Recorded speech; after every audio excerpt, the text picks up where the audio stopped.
Warning, this content is for entertainment and educational purposes only.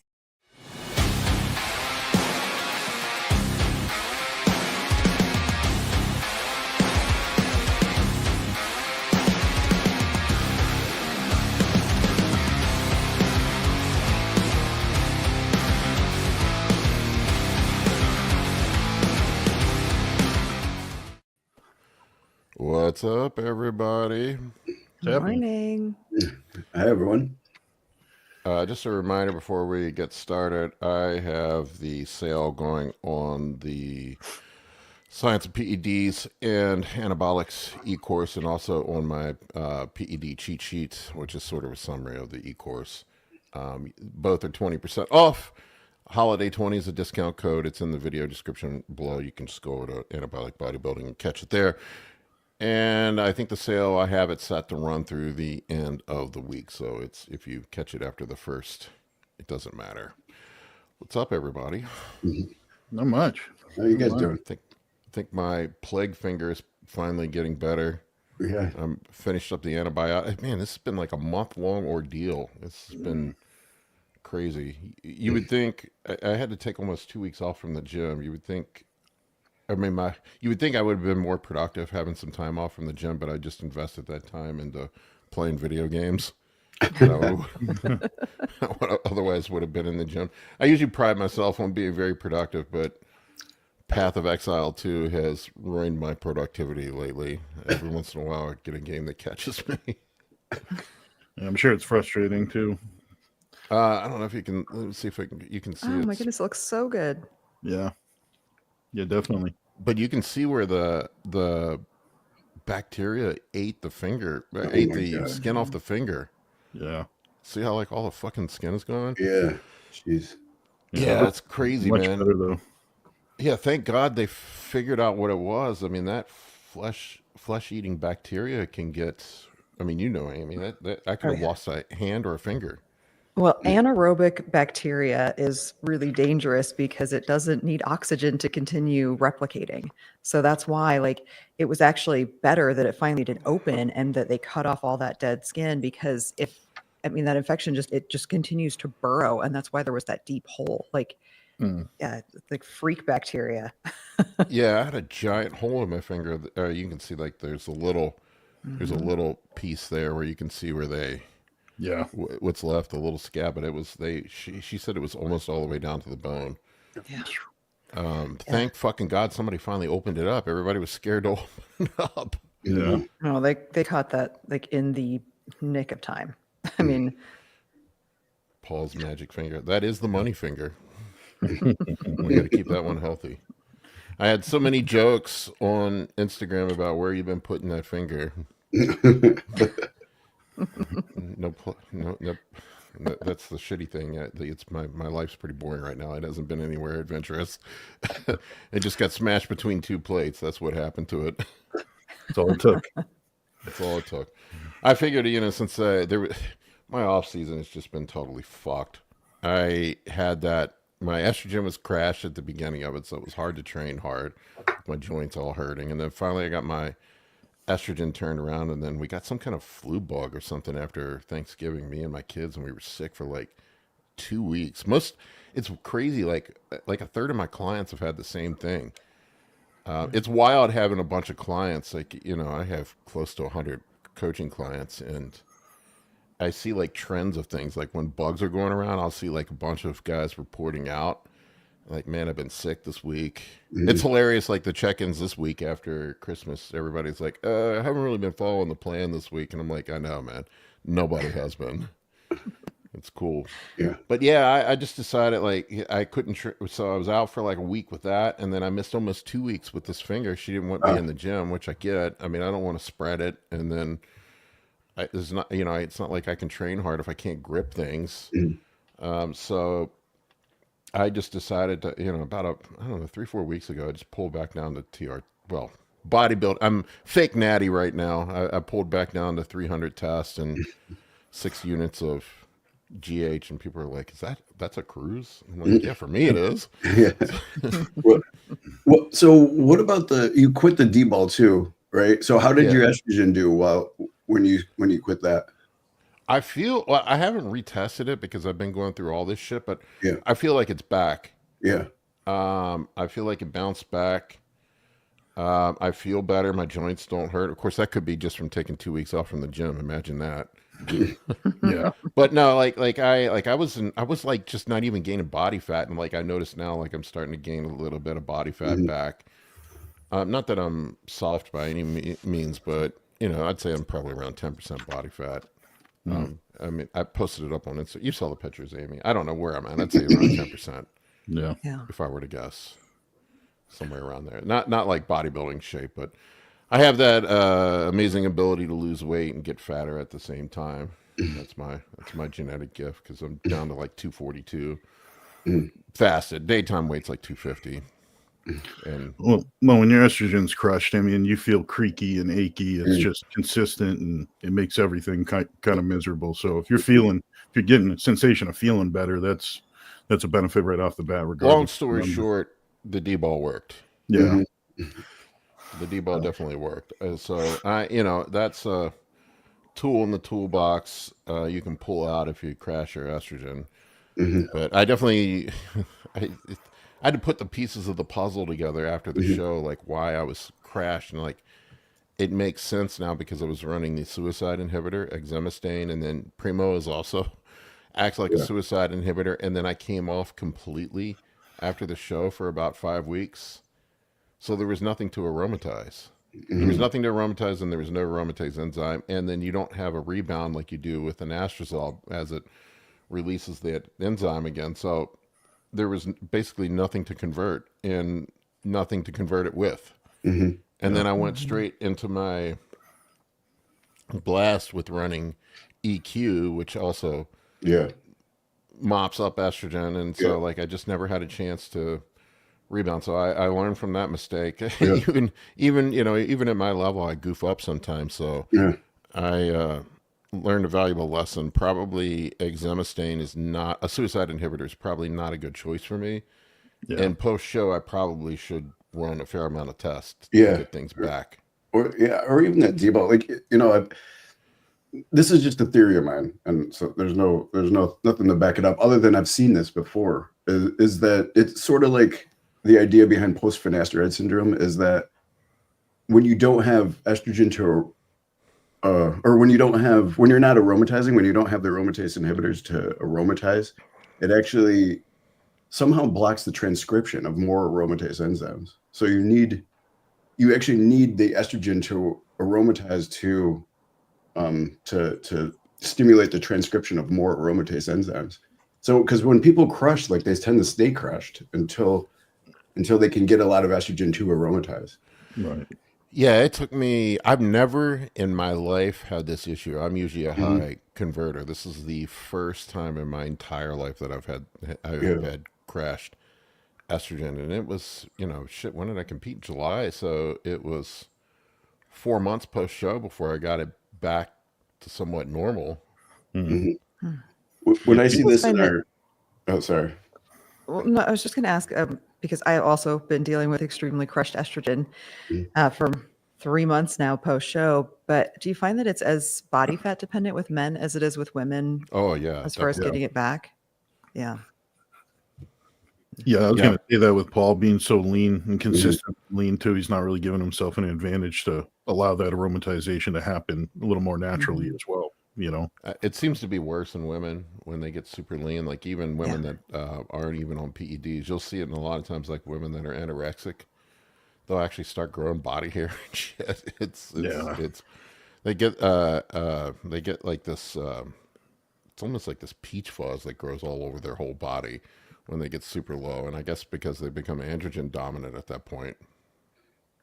Yeah, I think there's a lot going on in someone who is in an extremely starved state for extended periods of time. I think that that hair growth could also just be like the body's defense mechanism of like trying to like keep itself warm, build itself up, do anything it possibly can, in addition to all the hormonal disruption. Yeah, I mean that's possible, but I have seen it when even natty women, like when their body fat gets super low, periods will stop, they start growing body hair, they they have all sorts of issues, even if they're not taking stuff. It's crazy. Yeah, it's a PCOS. You know, if you become very low estrogen and start having all those other symptoms like hair growth and hirsutism, like all those other things can start to happen in a overweight person. Even they don't have to be low body weight. Yeah. For men especially, I think what what we kind of forget sometimes is that estrogen, and to an extent for females produce estrogen from their ovaries, but the aromatase enzyme is an intricate paracrine. You know, it becomes an intricate paracrine hormone because the aromatase enzymes are inside intercellular. So it's not really supposed to be endocrine. It's not supposed to be flowing in your blood. Although, you know, when it is produced inside the cell, if all the estrogen is bound inside the cell, then it can come outside of the cell, and that's when we find the serum blood. But it's really intended to be intricate paracrine hormone. The aromatase enzymes are inside the cell.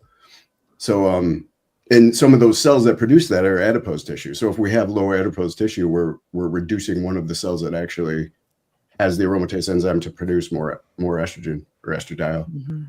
This would be one for Kurt, but Natty, I know it's where he asked, would taking exogenous estrogen shut down the aromatase enzyme? I don't believe so. I don't think there's any mechanism there that would shut down aromatase because it's not made through. There's not a negative feedback loop that I'm aware of. No, that's correct, and actually, to some extent, you need. Well, again, this is just my theory because I've seen it so much, but to some extent, you need the estrogen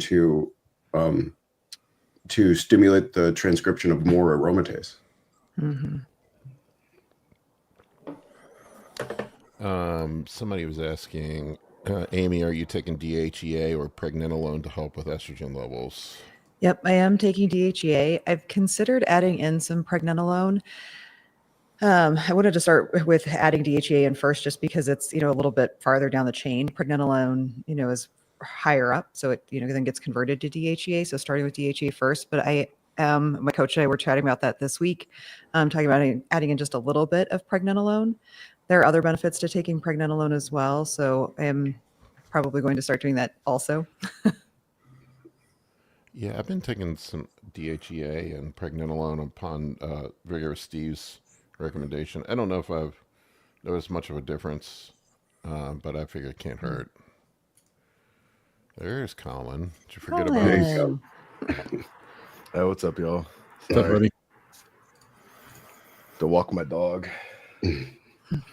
Well, I do know, like Jackie, for when she's consistently lean all the time, and when she's getting closer to a show and she's getting leaner and leaner, a lot of her kind of hormonal responses are very, you know, sensitive and finicky as well. So, you know, that does make sense with lower body fat for her. Kind of throws her out of whack a little bit as well.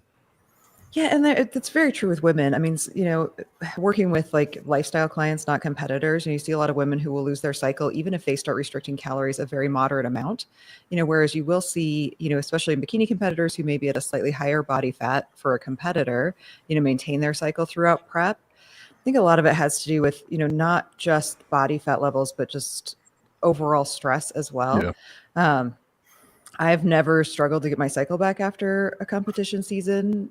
This year has been different. So yeah, it's hard to say. I think there's more than just body fat at play, because you do see it kind of run the gamut with women. Hormones are are a tricky thing sometimes, and stress and other factors can really play a role, and overall health and nutrition too. Would you say you were you were leaner and probably more stressed in the cortisol area this go around, giving you trouble coming rebounding back? Not more stressed. I definitely was leaner this year than I was last year, but not by a ton, like a ton. Mm-hmm. You I look don't know. crazy lean. Yeah. Yeah. Too lean.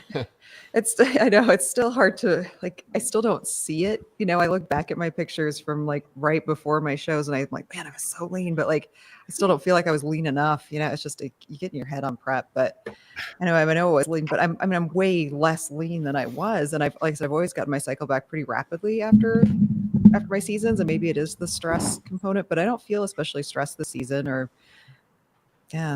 maybe I've noticed with a lot of the girls that we coach, like PEDs or not, the body fat percentage plays like the biggest role of them losing their cycle. It seems like it's like once you get really closer to that landing spot for the show, it's either gone at that time or, the leaner they get, the longer it takes to rebound back. It might be 3 or 4 cycles until it really comes back, 3 or 4 months. I would have to imagine when you're that lean, you probably have become androgen dominant. I would have to imagine. I don't know. I would be curious to see what hormone levels look like. I am not a female hormone expert by any means.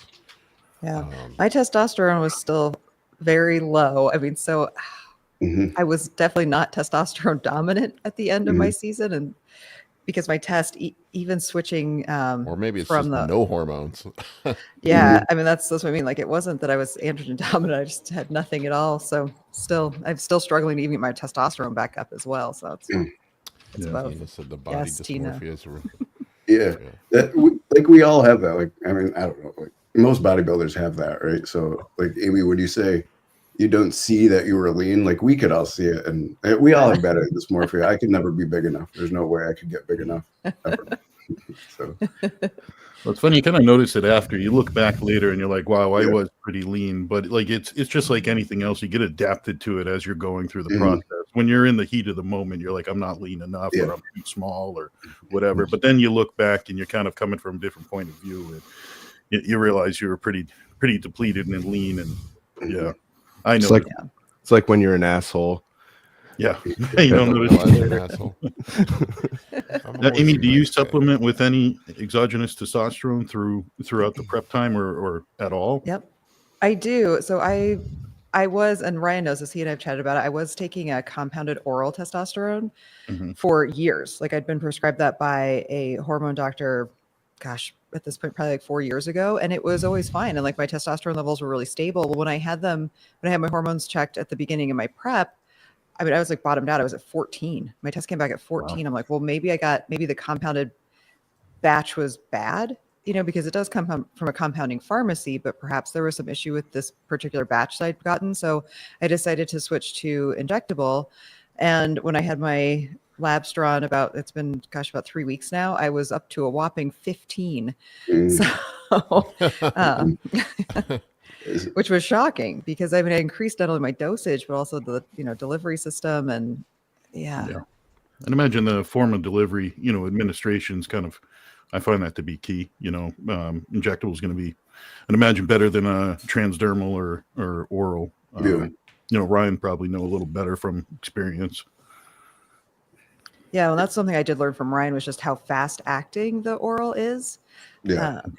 And that you'd almost have to, that's why the dosage is like higher, than the injectable, but that's because it just, you're not getting as much from it. So it's been a bit of a complex an issue. I was really shocked, that I haven't from the start of prep to the end of prep that I'm even with changing things, I'm not seeing any difference. And that was adding in DHEA and a bunch of other stuff. So it's been a bit of perplexing. It's the dosages too, like a lot of people don't really understand female dosages. And again, I have a lot of experience with this. We treat a lot of females, but I have also guided females for 20 years.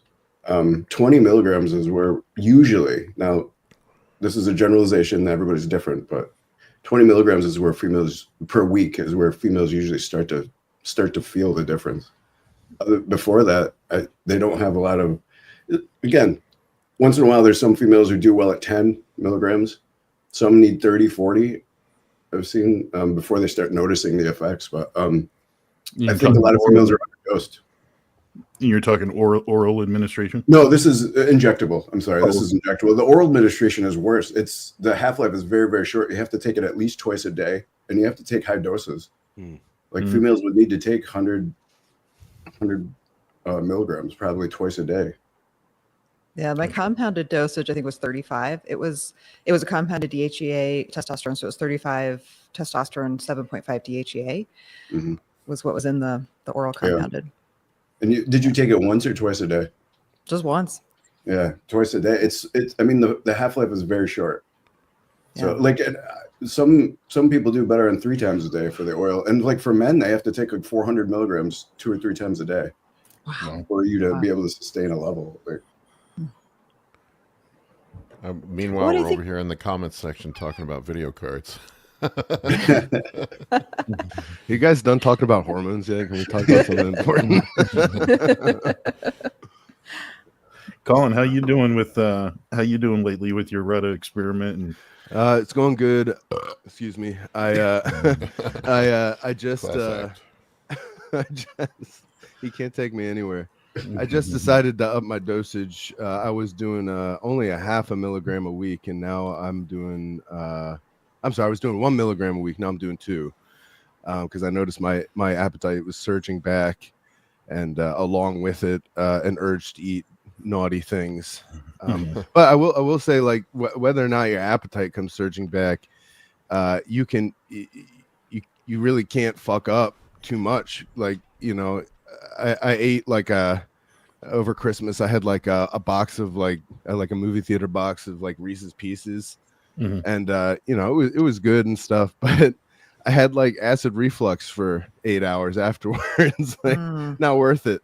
Like waking up in the middle of the night, like burping up like acid peanut butter candy. It's not worth it. So it's going good. My wife's on it now. She's having a really good experience on it. I'm gonna order more, and I'm also gonna look into that SLP shit that some of the people in the comments were talking about. well, it's nice. Sounds like you're still on the low spectrum of dosage. You know, you haven't had to escalate very quickly. No, I haven't had to.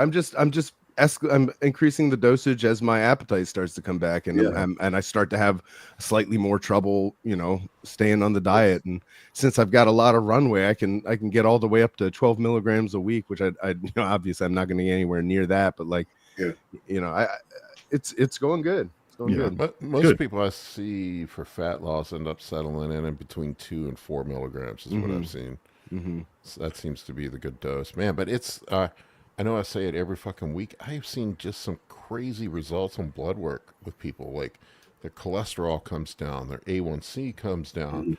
Their when they go get DEXA scans done, like the visceral body fat completely disappears. It's insane what it does. Besides it I have seen like better improvements on lipid panels from that than from taking statins. It's crazy. Yeah. Well, I was mentioning my blood sugar. So I have a A1C like 2 weeks before I started using Reta to control my appetite before the rebound. So I haven't tested it yet, my A1C, but my fasted glucose that I take daily has improved by 5-6 points on average when I average them all together. You know, and I haven't had a diet change really at all. So I've noticed that. And it seems like it doesn't have all the nasty side effects that semaglutide does. Like it doesn't seem to be as dramatic. Like I've seen a lot of I've actually had people report to me that once they get through the initial phase of it, that it seems that their digestion Improves, which would make sense because if it increases pancreatic function, most of the digestive enzymes are made from the pancreas. So pancreas is not just insulin; it also has you know, sometimes I think that's my issue with my pancreatic insufficiency. Why my stomach gets so messed up when I start pushing food is I am not making enough digestive enzymes to keep up with the food I'm eating. So that's something. Yeah, I have it in my refrigerator. I'm ready to start it. I just wanted to get off all these nasty antibiotics before I threw another drug into the mix. Yeah, smart. Yes. Yeah, I found my range. I went up to like 2.5 milligrams on my last dose, and I think that was a 0.5 milligram too much. Where my appetite wasn't necessarily crushed, but I did get my stomach thrown. Kind of felt like it was in a vice for a day or two, you know. But it went away pretty quick. Yeah, it went away pretty quick, and I said, you know, I'm gonna just hang out here and let my discipline take over the rest because I'm not really that hungry. I'm like 8 weeks or whatever post show, so I'm not like starving like I just got off show prep, you know. Well, you've and that's what I've seen too is your body composition started to improve when you took it on your rebound. It's crazy. Like your weight has been going up and your body comp has been getting better. Yeah. Now again, I've never seen you this lean at this weight. Yeah, me neither. And and this week's even better with my check-in as well. But I mean, I do have to preface it. I did start a couple other peptides along with it at the same time, but nothing where doses are out of this world or astronomical from what I understand in the dosing of these things. So I'm sure they all play a little bit of a role together, synergistically. But the Reta's been nice because like some of the metrics I've been able to keep track of, like blood pressure and glucose, have just been nothing but fantastic. They're all the best I've ever had during a time where I'm escalating my weight faster than it does at any other point in the year. Whatever you're doing is working, man. Because what are you in the 230s now? Yeah, 230. Yeah, no, it's awesome. Yeah, man. and I've never seen you dude. this. I've never seen you this lean in the 230s, man. Yeah. You might end up being a super heavy. Let's see. Keep going. Hey, What's up, Joel. Joel? Hey, Joel. What's going on? We haven't What's talked up, about everybody? food yet. What's up, Joel? Thought I'd hop on in. I have been listening, but I've been doing some work. So I heard about Amy's situation. Now we're talking about Reta. Yeah, the Reta is very interesting. I wanted to back up real quick. There was a question here, Amy. I think it was MC was asking. He said if you've noticed any side effects from the low hormones like hair loss, etc., anything like that. It's hard to say. So I have clinical hypothyroid, so I do take thyroid medication on and off prep. My T4 actually came back really low on my last set of labs. I feel like I lose a lot of hair, but I also think that that's sometimes just like literally in my head because I'm paranoid about it. I have not noticed that it got worse on prep. I definitely had like dry skin, being super, but that, just being super lean, like that was probably the biggest thing I noticed. And just some brain fog, when your estrogen is pretty tanked, like you can feel kind of brain foggy for sure. But that also comes with being on prep. The T4 is something I'm hoping kind of comes back up. I did add in, I have the benefit of being a nutritional therapy practitioner, so I do have access to like glandular supplements as well. So I did increase my dosage of bovine thyroid, so glandular thyroid as well, in addition to my nature thyroid that I take. So hoping that kind of comes back up naturally and that some of those kind of lower hormone symptoms that I feel like I have get better. But hair loss, having low thyroid, that's always I do have thin hair just in general. So it's always hard to judge if it got worse. I don't know. You got a pretty thick head of hair Hey. to me. I don't. It's only because it's curly. Like when I put my hair in a ponytail, it literally looks like a Barbie. Like if I do a braid, I see these women who have this like thick hair, like they do these beautiful braids, and like all of my hair together is not even as thick as like one strand of their braid. Like I really, if it wasn't curly, it would, it just has a lot of attitude. The small amount of hair I have has big hair energy. I feel like it's so person to person dependent with women with some of the side effects. Some women get aggressive hair growth. Some get, thinning of hair, acne. It's all over the place. It's really person to person. Yeah. What were you saying, Joel? I was just saying, well, one, I would have thought Amy had thick hair, so the curls are deceiving. You got us all fooled. Yeah, I'm sure you're familiar with the female athlete triad. Yeah. Yep. Yeah, relative energy deficiency in sport, REDS. Yeah. That I'm not familiar with. What is that? How many of those check boxes do you think you tick off though? Like, because you mentioned like you're obviously super lean in the show. You're still incredibly lean. Compared to like when your cycle and hormones came back prior, do you think you're of a lower body fat still? Do you think you're still in a deficit? I'm definitely not in a deficit. My new coach gave me a refeed day this week. I had over 400 grams of carbs. Like I still feel like the Michelin Man. I'm like, I am full. So my body weight is on par with where it has been post-show when my cycle has returned. That doesn't mean that my body fat percentage is the same, but like body weight wise, the weight is the same. I did lose my cycle earlier in my prep this time. Like it was a pretty aggressive, like as soon as for me, it's when my dietary fat gets gets below a certain point, I pretty much know that my cycle is going to go away. But even though my dietary fat is back up, and especially like now that I am carb cycling, I have some, low carb days, which is today, where I get higher fats. And I really thought that that would trigger things to come back, and it hasn't. But as far as do I qualify for REDS? Yes, absolutely. Yeah. I mean, yeah.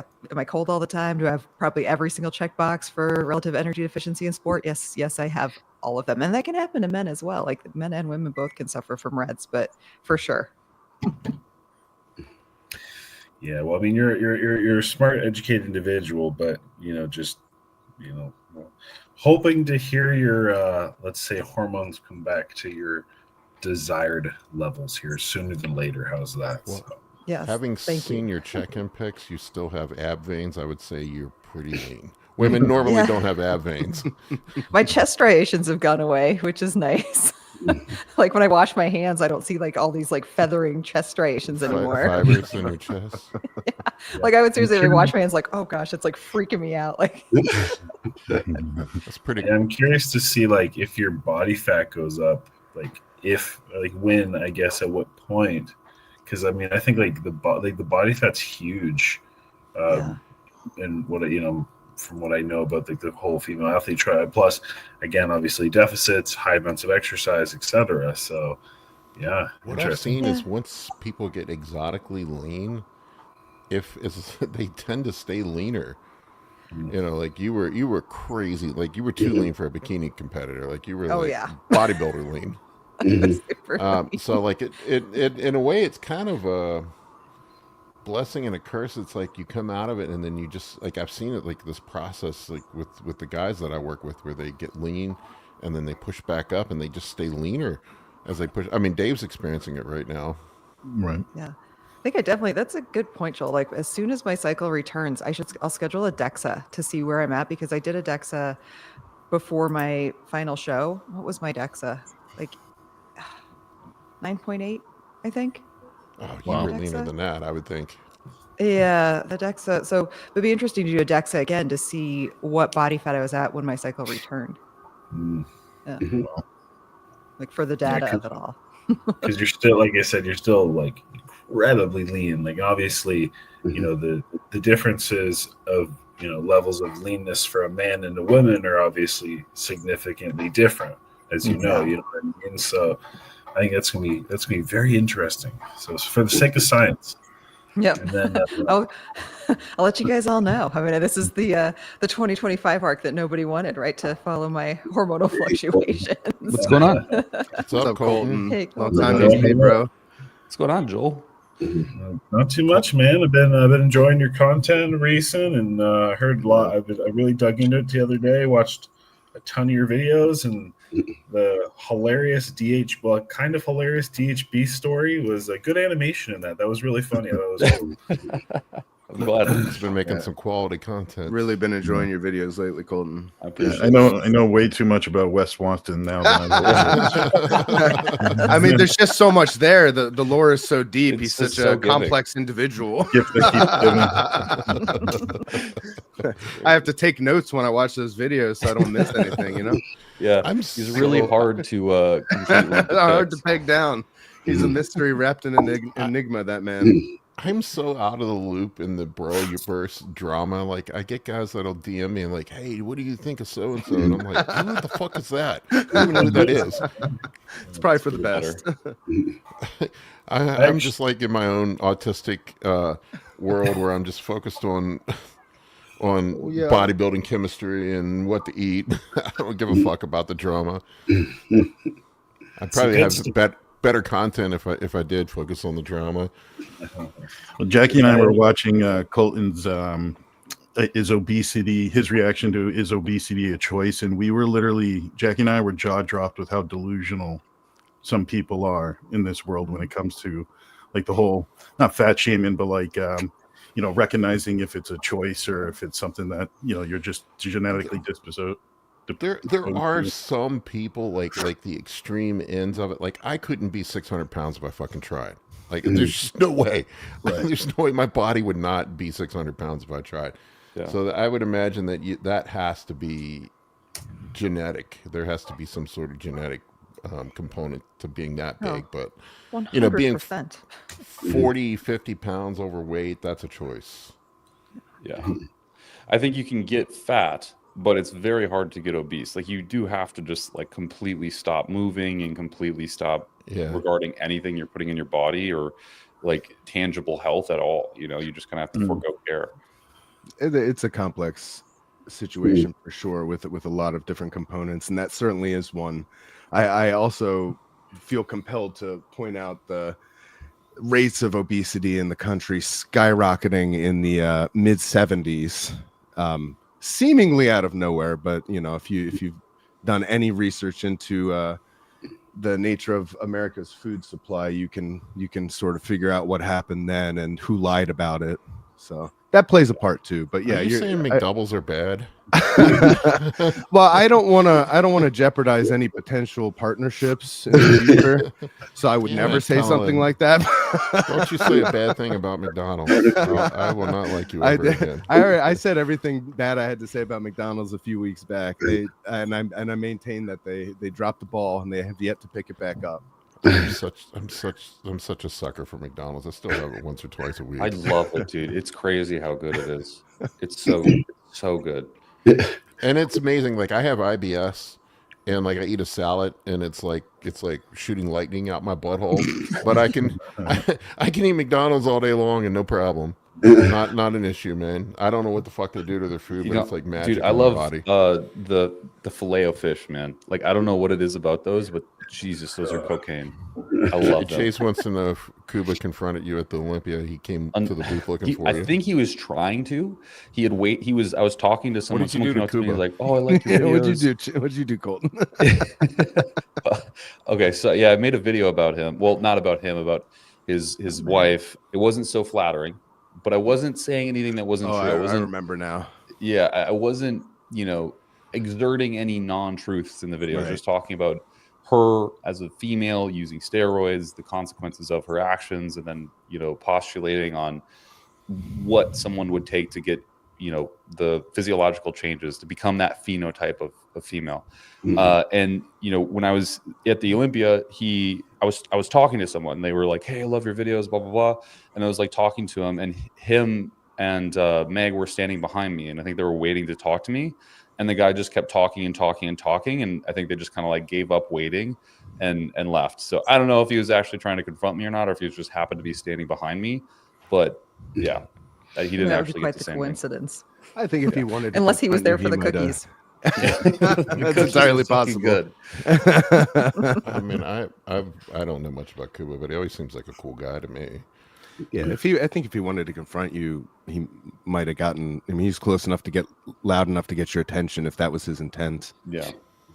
So, well, you literally exaggerated nothing, though, Colin. You showed the full timeline with no interruptions of her introduction to bodybuilding to current. And you're a brave man, Colton. I wouldn't make that video.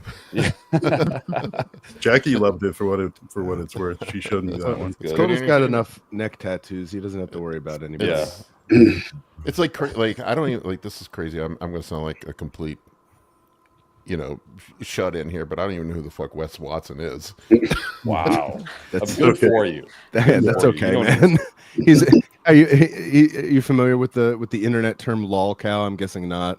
He's just a fucking joke who exists only to be laughed at this point. All right, now I got to look him up. This is how out of touch I am with. He's I'm guessing he's not 6 feet tall, and I'm guessing he decided to grow as wide as he could to make up for the fact that he's a munchkin, and he lied about his time in prison to make himself sound like more of a hard man than he actually is, which is not at all. He's soft as baby shit. And he goes online and pretends to be tough and pretends to know something about business and pretends to know something about being a man and how to live your life right. And he convinces sad, weak men to pay him thousands and thousands of dollars to teach them absolutely nothing, basically just fleeces them. And then, that's it. That's the whole story in a nutshell. He's a sad, small, weak man who has had some modicum of success fleecing other sadder, weaker men.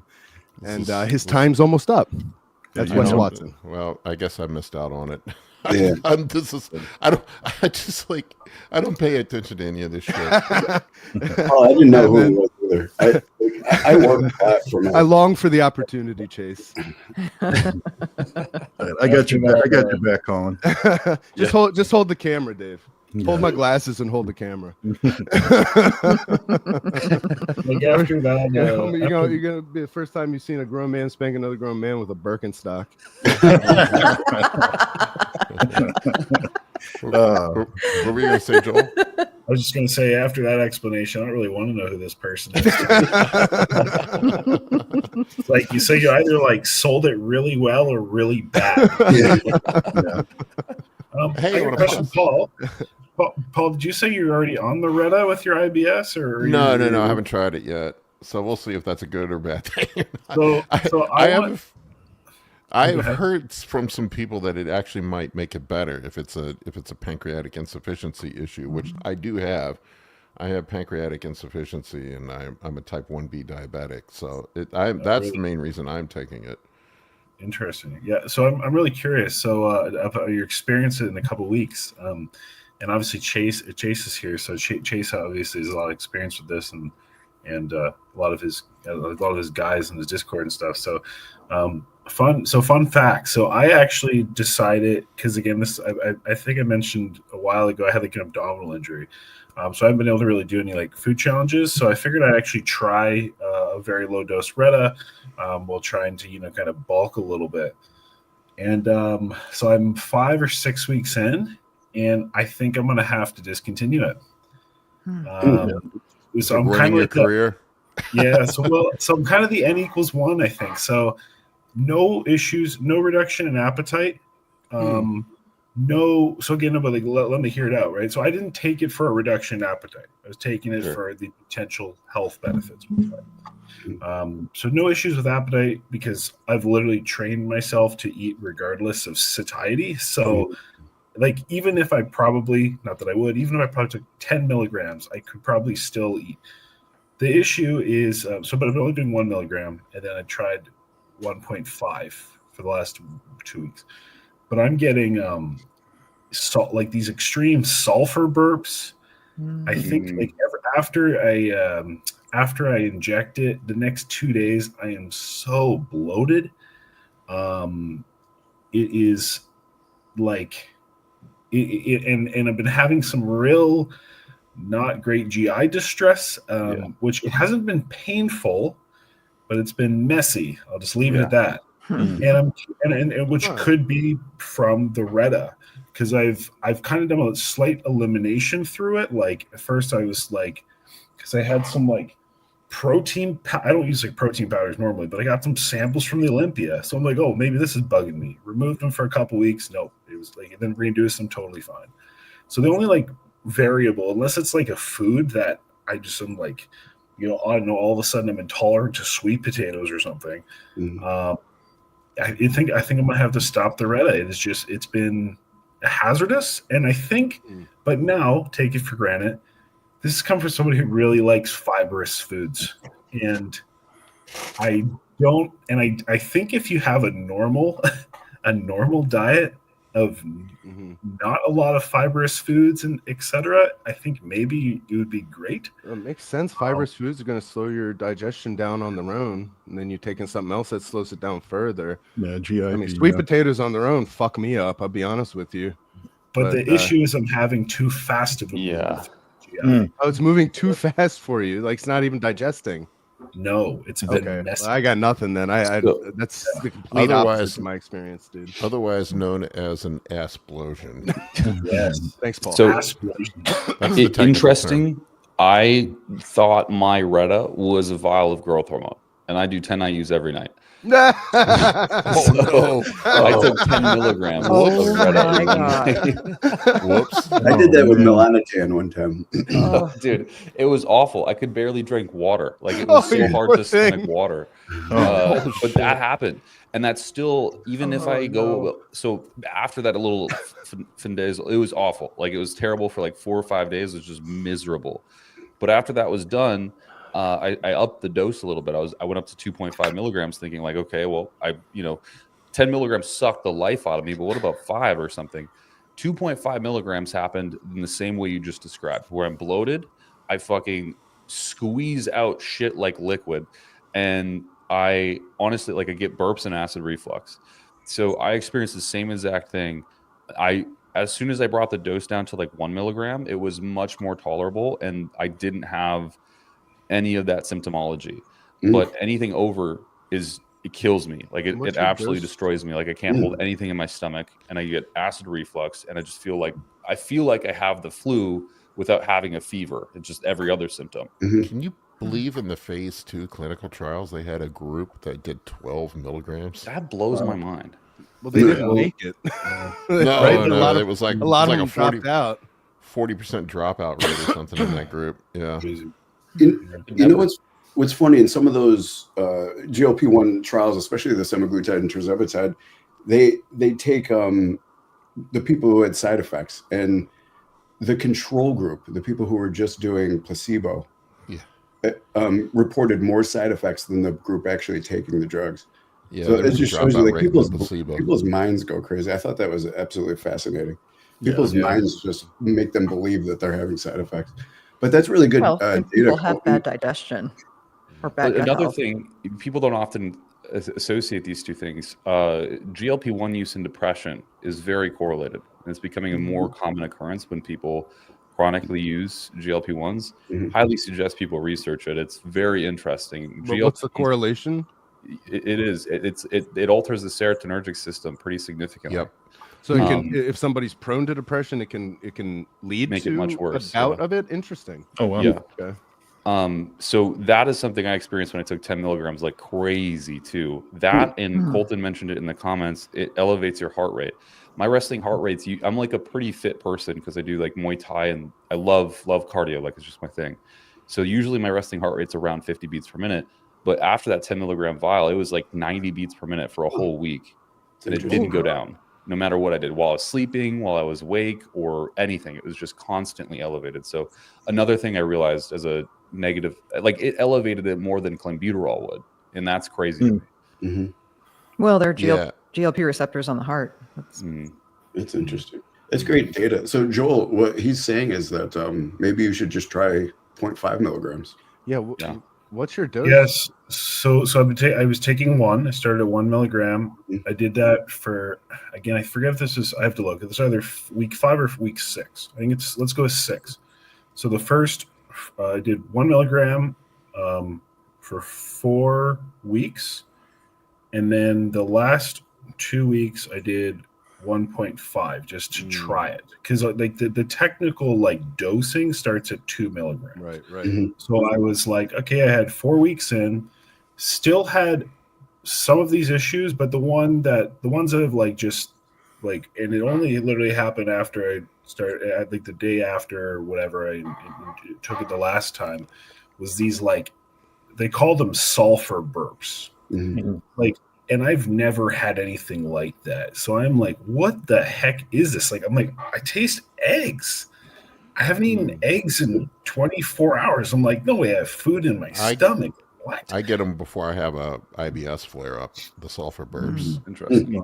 So just like, and then so the last 2 days have just been like this crazy sulfur burps. And like I said, like extreme emptying of my GI tract, which is just weird because again, it should slow that process. But like I said, I think it's probably again comes down to partly the amount of, obviously me as an individual, the amount of food I eat, just the types of foods I am eating. But yeah, so and especially because I have been tracking it of like, how do I feel after I take it? And it's consistent. The 2 days after I take it, I have this flare up of everything, and then by like day 5, 6, it seems to subside a little bit. So I can't say it's fully everything because who knows? Maybe I have a bacterial blah blah blah. Who knows? SIBO or something weird. But I'm gonna. I think I'm gonna this coming week. I'm gonna drop it, and after a couple weeks, or if it goes, if just all these issues go away, it turns out. At least the Reta in this context isn't for me, but if you're in an off season, hell. It would be taking the weight right out of me, good or bad. I'll put it out. So. Well, I do know, like, if people are really striving for the appetite suppression as their main use of the Reta, doing like one bolus dose, doing that 1.5 milligrams once a week would be probably the way to dose it. But a lot of people are trying to get a secondary effects like better glucose levels or any other benefit to it. Breaking that dose into micro doses through the week and distributing it would probably drop those side effects for you a little bit. Yeah, possibly. No, you're totally right. I think like if I was to continue again, I'm gonna try probably dropping it for a week or two, and if things just get better, well, that's easy. But if I was going to keep it up, I think I would have to microdose it at less than 1 milligram. It's probably the thing to do. I started on half of the dose you started on, and I still had the same side effects that you're reporting. Oh, and come to think of it, for the first like couple weeks, I was, I did have the Hershey squirts. So, but then I got past that point, and then like the digestion like really improved, like to like. It was like really good. Everything's moving through just like it's supposed to. So I don't know, man. That's I maybe you just started at too high a dose, or I don't know, or maybe it's just not for you. But yeah, could be person dependent. Because my biggest issue is I was worried about slowing my gastric down. I had this like nightmare I was going to get gastric paralysis, but that's why I started super low and worked my way up as well. But some people maybe have more side effects than the next person. It's very person dependent, you know. I would say, because it does slow the digestion, at least for me. You gotta be really careful to stay hydrated. Like when I was traveling over the holidays, I didn't have enough water really for like a day or maybe two, you know, and that coupled with the Retatrutide, like I'm just gonna come out and say it, y'all. I got a little constipated, and it was pretty brutal. I had to pass a couple of Idaho potatoes, and I don't like dry Idaho potatoes. I don't recommend it to anyone. So keep the keep the hydration levels up if you're on Retatrutide. So we have the technical term asplosion. Wanted to get those out. The other technical term is the dry to hope potatoes. Dry to hope. So I like it. we only speak in technical medical terms here, folks. I was like on a what's the name of that? I was like on a crew team. I was doing this on the toilet for an hour. Ouch. Joel, I think you're at a low enough dose where you could probably just drop it at this point. But I think from what I understand, if people go a little higher, you might want half doses until you get off, weekly. Yeah. No, and I'm sure, like I said, I'm sure that would be like if I was going to continue it, obviously, it turns out 1 milligram is too much or whatever, at least for myself. And like I said, maybe I'm just N equals 1. I also, like I said, I probably eat a lot more fibrous and whatever foods compared to a lot of people. Don't know if that has something to do with it. But I will definitely, like I said, I think this coming week, I'm going to leave it for a week. Yeah, maybe 2. And I mean, if everything goes back to normal, I mean, easy to identify. If not, hey, maybe I'll throw the Reta back in and we'll continue on what's causing all this, you know. What were you taking it in general for, though? Like, what was your goal with Reta? Just health benefits. Okay. Yeah, no, because I have no reason to. I'm not worried about blunting appetite. I'm pretty dissociated from that anyway, to be honest. Or anything like that. So I wasn't just kind of like, again, general potential, like, I mean, if you can help with potential weight loss or recomping, and just, I mean, like, it's good for like apparently liver health and blah, blah, blah. So it's kind of just more of an intrigue of I just health. looked at the trial data. The overall dropout rate in the phase 2 trials was 18%. 1 out of 5 people. 1 out of 5 people couldn't stay on it. So that's pretty significant. Yeah, it's significant. Yeah. But then there was like some people that reported no side effects. That's the crazy thing. I wanted to give Natalia Cohilo a quick shout out. She is watching our show. That's pretty cool. Yeah. What's up? If she's still hung on after the dry to hope potato. She truly likes us if that's the case. I imagine Come on, she's one of she goes to the gym. She hangs out with the boys. She knows how it goes. Amy's This got is- brothers, Rackpool. Brothers. Says I love how Amy politely smiles politely while Colin goes into graphic details about the consistencies of his shits. Amy likes shits. Yes, I do. Mine all the time. Yes, I am. I took a GI mapping course this year. I'm all up in that, and I shared a bathroom with two brothers my entire life and all of their guy friends. So there is no amount of shit talk that is going to make me blush. Boy. Amy I'll is keep- what we I'll keep call trying. a trooper. Pooper trooper. Can All I right, we want bring to up get one to thing some about the Yeah, go ahead. the depression link? It's interesting, Colin, when you were asking more about that. People who have any type of weight loss surgery, their risk of developing depression after is extremely high. And a lot of that is because we develop a lot of like hedonic pleasure from food, and or it's a comfort system. So when you physically take that away from someone, and specifically, these, digestive surgeries that are permanently altering the way that you can consume food, you literally can't eat a lot of the things that you wanted to. So they can really struggle with depression, especially in the first year following surgery. So I think some of that link is the same, when you're taking a medication that not only does have an effect on the, your serotonin system potentially. Absolutely. These drugs were initially studied for their neurogenic benefits. They were studied in, and they are currently being studied in things like Parkinson's and Alzheimer's disease because they do show some benefit. So clearly there's something in them that is affecting the brain. But then also taking away the ability to draw comfort from food in the same way. Some of the initial researchers on GLP-1 medications actually postulated that this would cause people to stop taking them because they missed the comfort that they got from that hedonic pleasure of food. So it's multifactorial, but it is definitely something that has been studied in weight loss populations or weight loss surgery populations. It's very cool. What I'm hearing is as the the GLP-1 side effects go up in terms of their negative effect on one's psyche, then you have to also increase the recreational drug intake to balance out the serotonin. Am I hearing you right? Yeah. It's like being on prep. You got to find something else to hit those dopamine receptors. That's right. Like buying trucks, right, Dave? Buying Mustangs. Cocaine, maybe. I just needed to feel something, so I bought this car. Man, anybody who's done contest prep knows about the manic purchasing of random shit that you don't need at the end of contest prep. Oh my god. Yes. See, my problem is I finally pulled the trigger on things I was on the fence for. I was like, I can use another Mustang. We can use another this or that. Yeah. I always like my Amazon purchases go through the roof at the end of contest Dude, prep. I have to cancel it to- Amazon Prime. It's like I showed so Amy crazy. the other day like all the shit in my garage that's still in boxes that I bought at the end of contest prep. That's the thing. You'll buy it and you'll just leave it in the box in the garage. Yep. So Yeah, it's not about the having, it's about the buying. Yeah. I bought like nice food containers. I bought a Ninja Creamy. I bought a elliptical machine. It's still in the box. Yeah. All kinds of shit.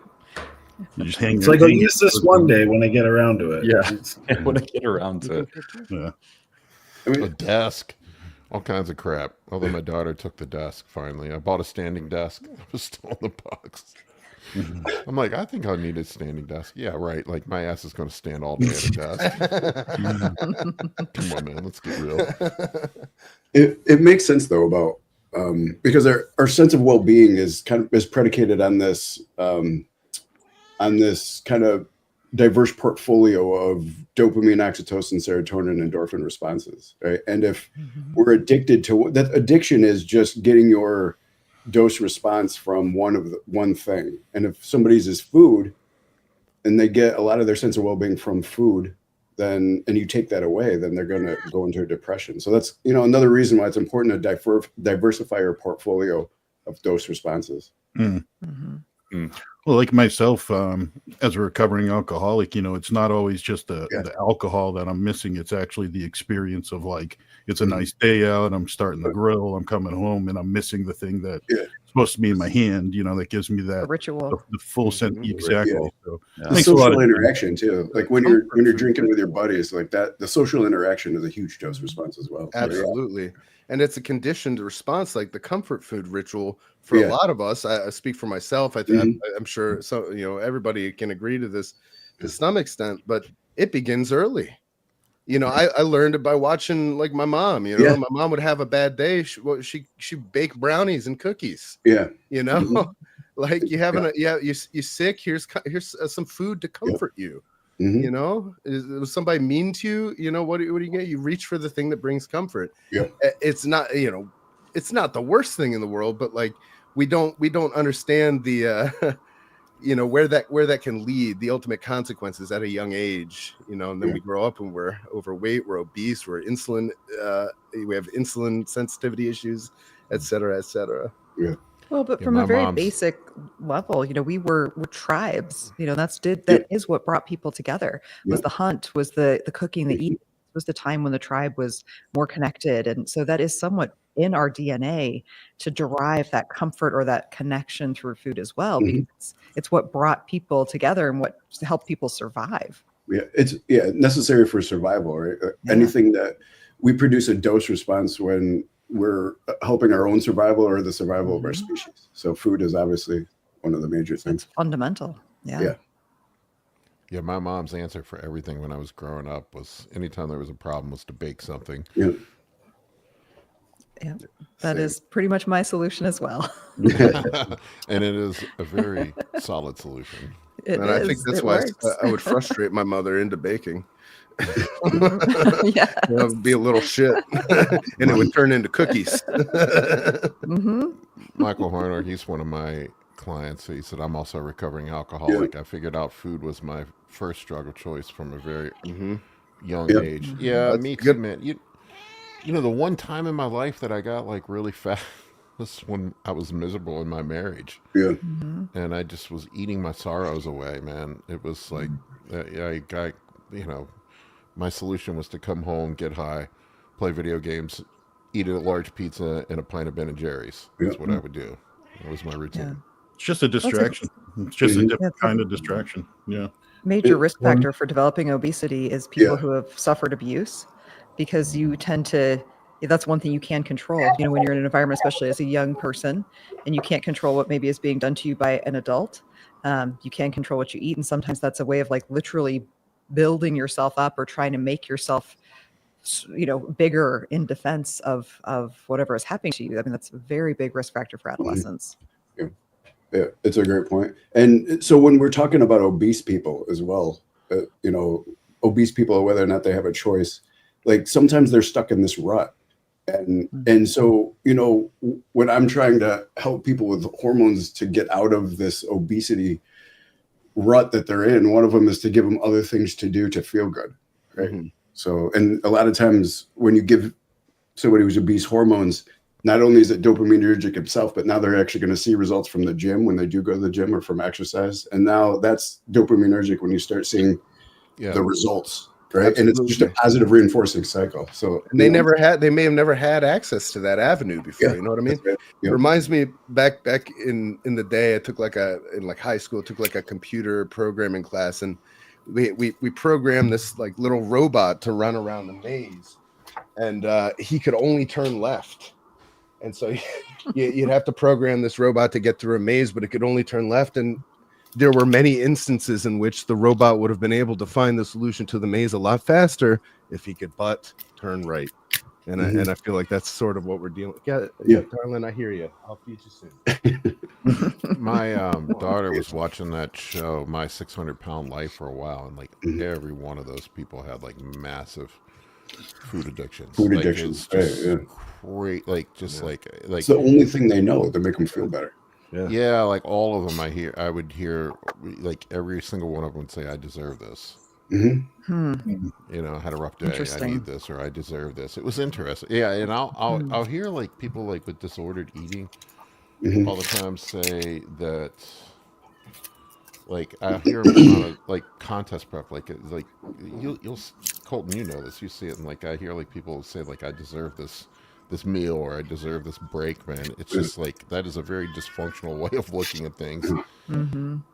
Remember Austin Powers when Fat Bastard said, "I eat because I'm unhappy, and I'm unhappy because I eat." But and as funny as that was, but it is true. It's exactly how it goes. Oh, that's right. I mean, he called in the movie. He jokes that it's a vicious cycle, but that's Yeah. exactly what it is. And It was when you're on a cycle, it is almost impossible to try to figure out, like, how do I stop it? How do I get off the cycle that's spinning that I'm seemingly trapped on? You know. Yeah. And the trick is to give you other dose responses. Get something that. So you got to find something else to give you. I agree. That dopamine response from the gym. It's like Amy said with the people doing the surgeries, and then afterwards they feel lost because they don't have the thing that brought them that joy and that hormonal response that they crave. So getting them set up with some healthier ways to generate that same feeling ahead of time is key. That's really smart, man. I think that's why. Sorry. I was gonna say, I think that's why a lot of times, like, it's important to be conscious of practicing some forms of restraint in your life. You know, like I just like it takes effort and it takes work to do it, and it's everything. It's like work. Like when you're sitting down to work, it's easier to just go fuck off and watch Netflix or play video games. You have to practice restraint to do that. You know, like same thing with food. Like, you know, I think it's a rehearsed behavior, learning how to, and then it's okay to have a release once in a while. That's fine, as long as it doesn't become completely dysfunctional. I don't know. I was talking to, I recorded a podcast yesterday with a guy, and we were talking about this a lot. Well, that's the big thing. Like, we're creatures of habit. And like Dave and everybody's kind of, you know, referring to is like we associate things, right? So if your most enjoyable day of the week is your Friday night when you go hang out with your guys, and all you do is drink beer, then you associate your whole social life, your whole best experience of the week with alcohol. So if you remove that, then you're like, it's your body doesn't like know, your brain's like, wait, what's going on? What do you mean? Like, so yeah, no, I mean, it's, you know, I myself have had some substance abuse issues in the past, and what actually saved me from it was the gym. I took basically that effort and time I was investing into doing not so great things for my health into something which gave me some other kind of fulfillment or some other like application, you know, thing I got, you know, I guess enjoyment from, or like, again, it was like you had to like fill one, I don't want to call it a vice, but you had to like, you were removing something from your life, and so having something else to add into it and take its place for me was really important. I can't tell you how many times I've had clients that I coach that tell me the gym saved my life. Literally. Over and over and over and over and over again. I hear that from people.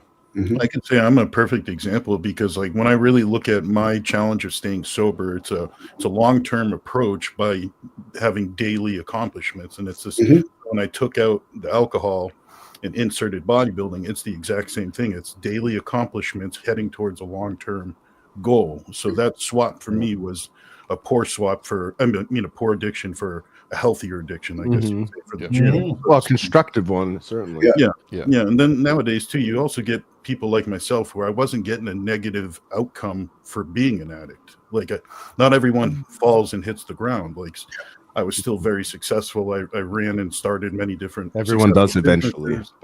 Yeah, exactly. I'm happy that you didn't have to hit so hard that you bounced. Right. But nowadays, you know, hitting rock bottom is like death for most people. There's really not like, certainly, you know, I wasn't going poor. I wasn't having negative outcomes. I was just hurting myself, kind of, you know. So you're a highly functioning addict. Yeah, exactly. So, you know, that's pretty common. I see that people are like, well, nothing's wrong. I mean, I still got money in the bank. I'm doing all right. I got a roof over my house. And it's there were things wrong though, weren't there?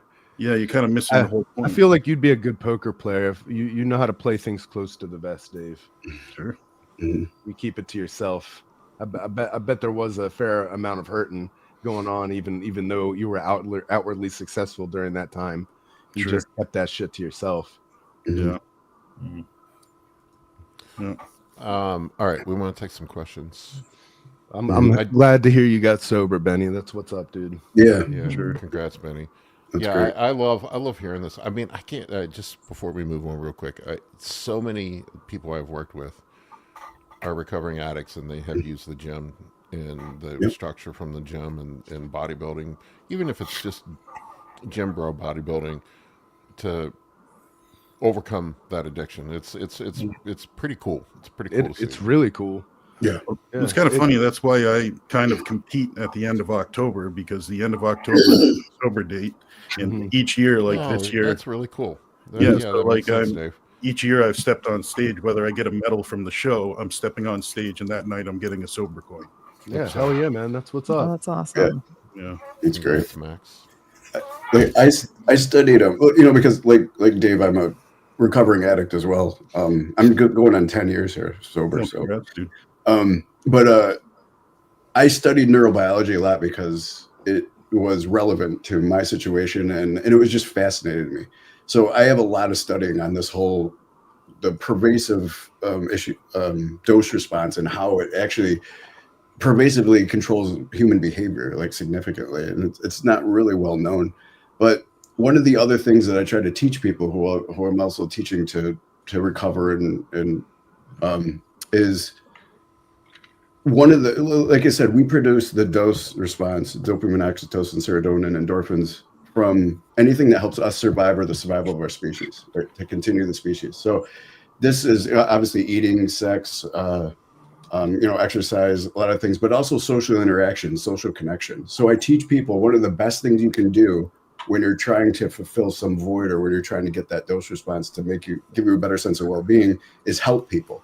When you help people, just help people do anything. Just leverage your assets to help as many people as possible as you can. When you help people, it makes them respect and admire you. We take those social cues of respect and admiration, and it gives us a dose response. But then it makes them want to help you get back in the future. Bro. And it's just a positive reinforcing cycle when you just start helping people. I'm so glad you decided to go there, because I was going to, if you didn't. Yeah, like the whole, like, it's the best thing you can do in life when you're feeling a little lost, Yes. and you don't know what to do, and that can be for any reason, like Mhm. whether you're a recovering addict just trying to get back on your 2 feet, or you just having like a crisis where you don't know what you should do. Like, Mhm. something you can always do no matter what Mhm. is be in service to others. That's And perfect. it fixes that problem of, like, I don't know what the fuck. I don't know what life is about. I don't know what I'm about. I don't know what I should do. In that moment, when you're helping somebody or something, maybe you're volunteering at a food bank, or at like an animal shelter or something, or you're just helping somebody with their homework or something, like, in that moment, when you are in service to somebody else or Mhm. something else greater than yourself, you are Mhm. incapable of being inside your own head. Incapable. Yeah. And that's where all the suffering occurs, is when we're in our own heads. Yep. And in that moment, you are actually living in the moment, which is what we're all really striving to do here. Mhm. And it's just like a cheat code, and it's a Mhm. great way to get right there. And when you're done, you will feel better, and you will have a better idea of what you're about and what you should do. 100%. Well said, Colin. Well said. Perfect. Yeah. 100%. It's like realizing there's more than you. Yeah. You know what Yeah. I mean? Mhm. It But is. but It if you is. want And it to sounds woo-woo. I know it does. no, But it's it not. is. If you want to look at the evolutionary reason, is because again, we produce a dose response for everything that will help our own survival, the survival of our species. When you help people, you're helping the survival of the species. Yeah. It's Perfect. it's ingrained into us to get a dose response from helping others. So that's Mhm. perfect. Well said, Colin. Perfect. Thanks for getting me started on that. I wanted to talk about that, actually. All right. We got Zionic 484. While running 50 milligrams daily of Anavar, taking TUDCA at 500 milligrams daily, should I dose it 500 milligrams one times, or 250 milligrams 2 times daily, AM, PM? If he and should he do it in the morning or the evening if he just does it once daily? I guess he's What- doing TUDCA for liver health, I guess for bioflow, right? Mhm. Just get it I in, dude. Yeah, like Anavar is not that liver toxic, man. Yeah. I really do not see people with it. Colton, you probably would recall this, but I remember looking at some of the clinical studies on Anavar, and I think it was up to 30 milligrams a day. There was no elevation in liver enzymes. Yeah, None. long term. Some people females have been on Anavar for up to 2 years without any relative liver or hepatic dysfunction. So, like, I don't see, and TUDCA, like, everyone's using massive doses. I think what people also need to realize is that TUDCA is efficacious at like 25 milligrams. 500 milligrams is Yeah, crazy. it's probably too much. And you could also just do injections of glutathione and save yourself some money and get a much greater amplitude of effect if your transamerases are out of range, in my personal opinion.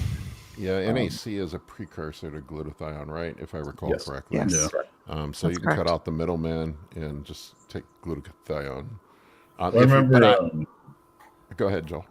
I was just going to say, I remember on somebody's video recently. I'm sorry, guys, I watched so many, all of you guys' videos. Kurt was saying that, like, because Anavar was like just very recently pulled from like FDA approval or whatever, and literally right before that, they took the recommendation of up to 2 years on to you could be on permanently, because it was not necessarily overall impacting the liver, but I guess more the kidneys. Which and then obviously I think there's like a HDL component, so kind of cholesterol. So just kind of like, I think I don't know. I mean, maybe you should be looking at like some what's that stuff, like astragalus? I don't know, like look after your kidneys. Yeah, if I recall correctly, Anavar is processed through the liver and then eliminated through the kidneys. Correct? Yes, metabolized through the liver. Sorry, and then eliminated through the kidneys. It's the whole. I always get confused. It's the whole. The kidneys does water soluble, and liver does oil or lipid soluble. I think that's it. Yeah, but phase 2 detox, I mean, things are ultimately going to be filtered through multiple systems in the body, not just Anything you put in your mouth will be, it's hitting the liver.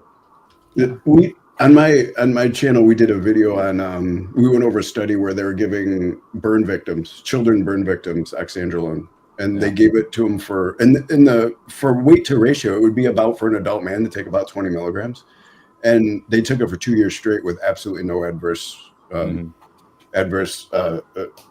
marks to their health markers at all. And I found that it's everybody's different. Some people will, and again, the ALT and AST is not actually a liver enzyme. It's just it's a transferase from the breakdown of proteins.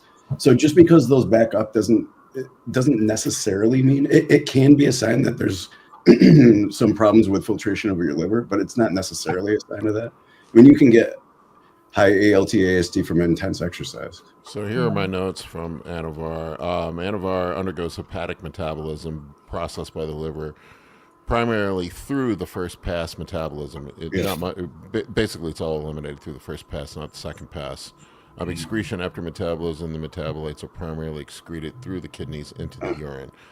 A small amount can be excreted through the feces. So there you go. So the TUDCA is probably unnecessary. You're probably taking too much of it. It's not really contributing a whole lot. I do find that when I take TUDCA, it does seem to improve my digestion. Maybe I have a bile flow issue. I don't know. Yeah, a little bit of biliary stasis. Yeah. All right. Next question.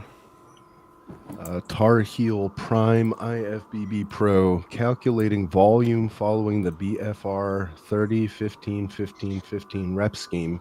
Do you count each failure point as a set, 4 in this example, or the cluster as one set? I mean, I'm not a. I don't love blood flow restriction training. Is that what he's referring to? Yeah. Look, we fucked around with it for a while. If we base the principles of hypertrophy off mechanical tension, you're just limiting mechanical tension. So I understand, like, the metabolites might function as a hypertrophic stimulus when you do contain them in the localized area, but it's just kind of, I think it does overcomplicate things a little bit too much in some ways, and it can reduce you know, I guess my question is, if you're doing that rep scheme, how much, maybe that 30 rep set or that first portion of the set, if you want to call it that, is really close proximity to true mechanical failure, but then the subsequent ones, how really close are you getting, or are you just causing more of a pump or swelling of a muscle? And is that going to be an effective stimulus for hypertrophy? There's not really good clinical research to support that the pump is directly going to cause hypertrophy. There's some very skewed research that has some possibilities, but it isn't really conclusive. And so it's like, maybe, I don't know, like maybe you should just stick with a 30 rep set instead of going 15, 15, 50. But I was talking to, when I had Mike Israetel on earlier this year, we were talking about cluster sets, and he brought up a good point about him. He was like, cluster sets to me, or rest pause, whatever the fuck you want to call them, it's probably a waste of effort. Why not just take a full amount of rest between the sets and be able to go to maximum, you know, to actually get to failure? I mean, it's metabolic reasons why you're not able to achieve the full capacity of the set, which probably is contributing nothing to hypertrophy, really, when we think about it, if it's truly mechanical tension. And if it is this case, I just typed it in the chat, but if it is the tendonitis, I would say using tempo is going to be more advantageous for you, because it's not going to limit the amount of tension applied to a muscle. You're just creating a tension in a different capacity. In blood flow restriction training, you're not creating more tension.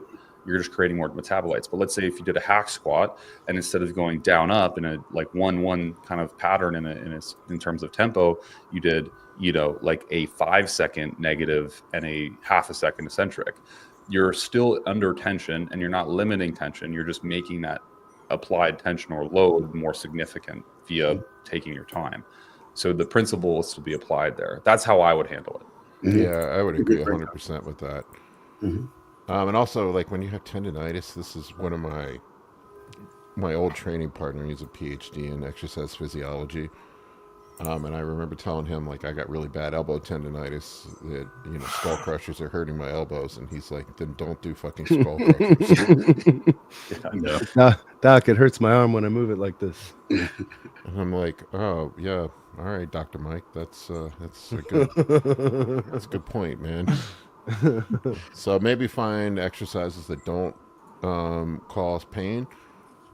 Tendonitis is a bitch too, man. Like, it's just like sometimes you just have to take some time off to let it can take to let a couple months for it to go away. Yeah. Sucks. I had a really bad case of elbow tendonitis after my show, and it just lasted for like 2 fucking months, man. I just had to like go with light weights and stay away from shit that hurt my elbow. I think that's the biggest thing. Just like find something that doesn't exacerbate it. Yeah. I used to love this, like, was like the hammer, I don't know, let's say it's like a hammer strength plate press, whatever, but just like the positioning of the handle for some reason would just bother, like, again, it's probably tennis elbow, like bother just a certain part of my one tricep. And I'd get like, you know, so I'd keep doing them for a while, and I'm like, why do I keep trying to do this? It just hurts. Like, doing dumbbell pressing, I'm good. I'm like, weird. So. we're like monkeys beating the rock with a club. Why isn't this working? I remember I felt like such an idiot when my old training partner, he was brilliant, told me that, and I'm just like, God damn it, man! You and your logic. I'm like, that's so fucking obvious. Yeah. Like, why Darwin would never. Well, we get so like in love with a certain movement, or we get like creatures of habit. We have to have that movement in, and we have to make it work, even if it's injuring us. But sometimes you need to just work around it, eliminate it, come back to it later, or like Kolton says, find a different tactic so you don't have to stress that joint. Knee tendonitis is a bitch too, man. I've had it before. Patella tendon and shit. Yeah. Oh my God, it's the worst. Wrapping your knees might help. I would do that before any of this other stuff. What I have had clients do in the past, because I have a few like who were, you know, previously extremely obese people who are now like very conditioned, that have existing joint problems because of the obesity, and or older bodybuilders who struggle. And sometimes we'll just do a complete specialization phase where it's like we remove all leg training for like 12 weeks and just focus on upper body and, you know, distributing volume a bit differently across the week. And then back, you know, it sounds like a drastic amount of time, but in reality, especially when PEDs are involved, 12 weeks, you might lose some tissue. But after that 12 weeks, in 3 weeks' time, you gain it all back and then some, most likely. Right. Sometimes a prolonged break like that can really help as well. Larry's That's a funny. good I mean, point. he's true. Larry's got a great physique, by the way. He's Yeah, clearly. he's got a sick physique, but yeah, existing hurts. My knees hurt. Joking. There's no such thing as pain-free exercise for me. Yeah, I mean, I get it, man. I'm the same way. Like if I'm, I joke around. If I'm 85%, that's 100% for me. That was one of the Gracies who I remember he was talking about, like, he was getting tired of hearing people complain about things hurting in jiu-jitsu. This hurts, that hurt. You know, my shoulder hurts today, my knee hurts today. And he got frustrated. He says, something's always going to hurt. You know what's called when nothing hurts? You're dead. Really? All right, man. That's a good point. Actually, guys, can I want to ask a question. I have such a wealth of knowledge here. And this is a question that, like, I thought of. This is literally pertaining to me. If Colin, I'll post the theory of this in the chat. So if Colin wants to kind of bring this up, just so like the highlight on screen for all the viewers, if it's easier to follow along. So of recent, as I've been increasing just my workload a little bit, like I said, getting to like trying to call it a massing phase, you know, I've been doing a push pull off, which is very effective for like time management wise. Generally, when I was doing it like slightly less volume and just kind of beating through my workouts just to call it maintain or whatever. But now they're getting quite long. Upwards of probably, it takes me honestly about 2 hours to do one of those workouts.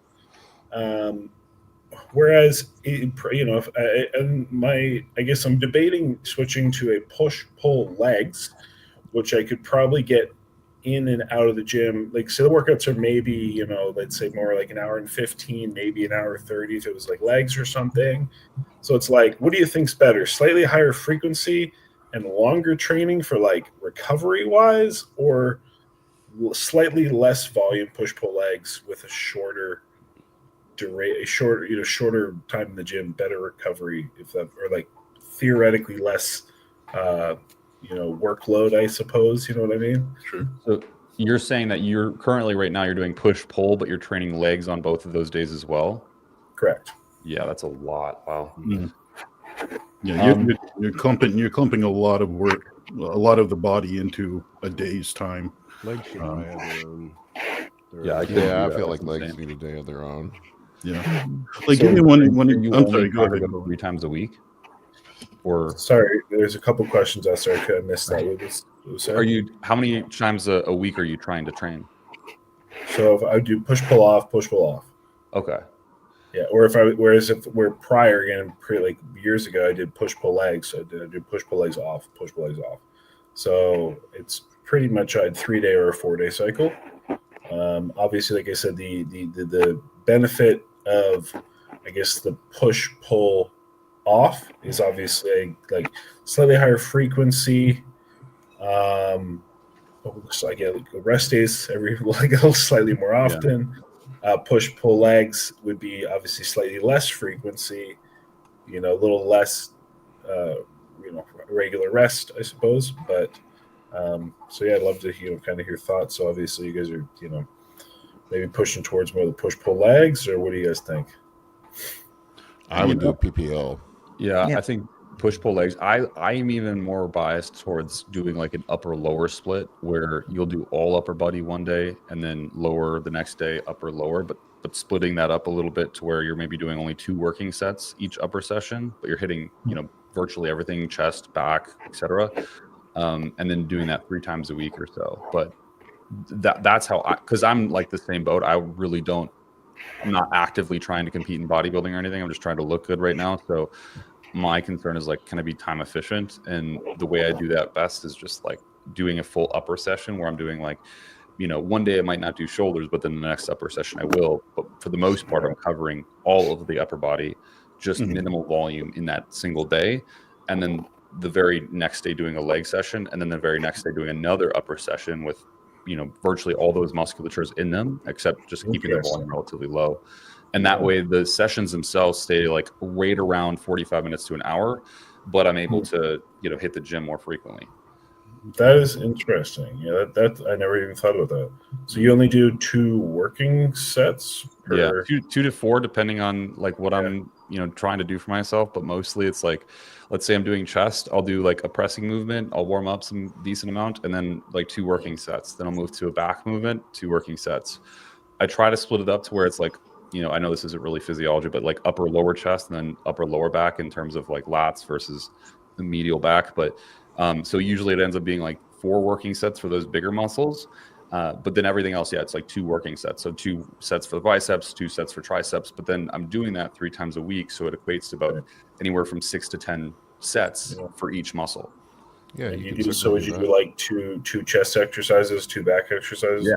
Okay. Yeah, exactly. You might want to try. I really like the RP app, man. I don't know if any of you have messed around with it. You might want to grab the RP app, and it adjusts volume and sets and frequency based on your feedback that you give. It's actually pretty good. Yeah, I know if I did like push pull off and I was sprinkling a little bit of legs into the push and pull days, I'd be stealing some progress from like my legs or my push to get to my legs, like so I want to be able to thoroughly cover like all my pushing muscles if I knew I had to train hamstrings after that. And then so if you also did like push pull legs, you could thoroughly do everything, get your rest days in appropriately, and if you feel that something's lacking, like a hamstring, something in the posterior chain, or like arms or whatever, biceps, you can find a spot in the push pull legs to sprinkle some extra frequency in, like an extra couple sets on your push day, even adding in a little biceps where you'd normally do them on your pull, or like a couple hamstring movements where you would normally leave them just for your leg day. But if you need a little extra, if you have some time to do it on your push day, you can add an extra working set of hamstrings on the push day. So I think you'll recover best that way, or at least for me, that would work for sure. Interesting. Yeah, no, that's another good idea. Like I said, they're just like, I find the workouts are just getting quite long because it is just trying to cover so much. Yeah. I'm sure towards the end of the session, you're trashed. You're probably not getting the most effective working set on the very last working set. That's a good point too. Yeah. That's a good point. I definitely leave feeling like I feel like I accomplished things for the day on the body. Question for all you guys: what is the maximum amount of time in the gym do you feel is productive when you're lifting? Like what's your threshold? Like where do you feel like you like just lifting or lifting and bullshitting? Minus the bullshitting. Yeah, Colin and I have some 2-hour workouts where we only do 8 sets. That's how we roll. I mean, if I'm by myself and I'm actually working at a good pace, I can get in and out in an hour, no problem. I feel like 2 hours is sort of my upper limit of being productive. I was going to say 90 minutes. Like including cardio and stuff. 90 minutes to 2 hours. Yeah. I like to have my lift done in 90 minutes and then do some cardio or posing afterwards on contest prep. That's typically I think 2 hours is about the max. I remember Todd talking about doing like his 4-hour workouts. I'm like, how can that be productive? When we used to do some of his workouts, we were in there for a long fucking time. Yeah. I don't know. It was fun. It was fun because it was a novelty at the time for me. But like looking back on it now, having a bit more experience under the belt, I don't know how useful some of that was. Yeah, one other thing, Joel, is like focus on what is your weakness and kind of put it in order of operations too. So if your push sessions are what you're lacking in, maybe kind of create the hierarchy. That's where I'm going to start. That's where I'm going to focus my frequency volume. And someone that has like a strong back could maybe just be training it once a week or whatever it is, and then you kind of adjust over these blocks of training, 6 weeks later, you decide to switch something up. I think do the same, Dave. I even do A/B workouts, like where I have different priorities. So like my push A versus my push B are a little different. Where I might be doing vertical pulling on my push A versus horizontal pulling on my push B. My legs, like my first leg workout is primarily quad focus. My second leg workout is glute, hamstring, and adductor focus. Or like push. One might be chest focused. The other one might be more shoulder focused.